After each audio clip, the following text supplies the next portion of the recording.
صباح مساء الخير. عارفين ليه صباح مساء الخير؟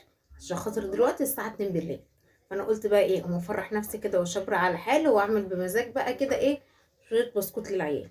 شايفين بقى الجمال؟ شايفين؟ ايه رأيكم؟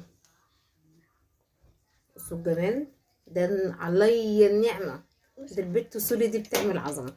بص يا جدعان من جوه بقى عامله ازاي. بص يا جدعان حمزة من جوه. بيقول لكم بصوا من جوه عاملة ازاي، يعني هي ظاهرة قوي. خلاص بص عامله ازاي. ماشي، اوعى بقى. شايفين؟ شايفين، هم شايفين كل حاجة. بصوا التسوية بتاعتها زي الفل. بس احلى حاجه ان هي حاره وناشفه. ما حره قربتش. وسقعانه. حره. حرة ايه بس؟ في حاجة اسمها حرة؟ حرة دي يعني حراقة. حاره ولا سقعانه. بصوا الجمال، بصوا الجمال. حلو يا حبيبي.